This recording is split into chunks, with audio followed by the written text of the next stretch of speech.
kwenye kaunti ya Naikuru riu muri na Gikeno na ni thutha wa Nguu iria ikoretwo ikimagagia mwena ucio gukorwo rigithamirio kana igithamio undu uyu kinyanirio ni ruhonge rwa guthaitira nyamu guku bururi-ini rwa KWS na kuria Nguu icio onekanite gukorwo ikiagagia muingi na njira nene na kumagithia thayo kurerikana ati gwa kahinda ga ciumia cigana na ituku irahonete kana irahotete gutharikira muruti umwe wa wira wa kambuni ya mai na kuria marugite ati ni kana tobe kuna ati nginyanagia ciana ni irari na haho ya guthie mathukuru-ini kuna ati gutiramenyekana riri ikumira riu ni irikite kunyitio na gutwarwo Runyanja-ini ruria ruri kaunti-ini ya Laikipia gukirikana ati riu ni kundu kuraihu na andu gutikota koma kana kumagagia uria iramagagia.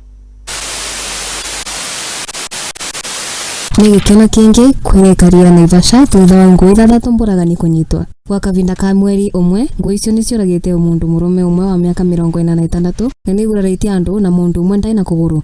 Rita nirikitwe ni andu aria mavitukire hathara kuvitukira Nguu ino marivwe ni Ruhonge ya KWS. Now my people can work at ease. They can cross this land without any problems. So I'm very much grateful that this one has come. It's unfortunate that we had to do so many complaints. It's unfortunate that most of the people who have been injured by these hippos, they have still not been compensated. But we want to ask KWS to come into the aid of such families, because some of them, one gentleman has no leg at the moment and he has never been compensated at one level. The family that lost the gentleman, the 46-year-old, even after the burial, he has not been compensated. So we are asking for justice for such families and many others across the country who have been affected by these wildlife animals. Umwe wa aria magutwarithagia virigiceni ino yararia akirithagia uria manyitire Nguu Ithathu na gwitwara Laikipia vandu varasa na andu. Our mission was to capture them and take them to a safe place. So we have of them and transported them to Laikipia in a place where it's well secured with a fence and there is a fresh pond and where we expect them to thrive in that ecosystem. Gitumi kiria kiracungiria ngucanio gatagati ka andu na nyamu ni wongerereku wa andu nginya magatura kuria nyamu ciaturaga. Giki kiria gitumi kiria avita wa KWS avecanire. The issues of human wildlife conflict in areas like this because of increased human population.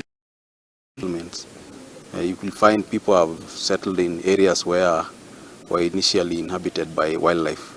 So that has led to escalation of human wildlife conflict. Thiari ni ati matirerĩgĩrĩra Nguu ciingi ku Naivasha na Ruhonge ya KWS ni korirwo igĩtumia nyingi mathaa mengi na ũruti wa wĩra mwingi na matingĩenda gĩko gĩkĩ gĩcokere.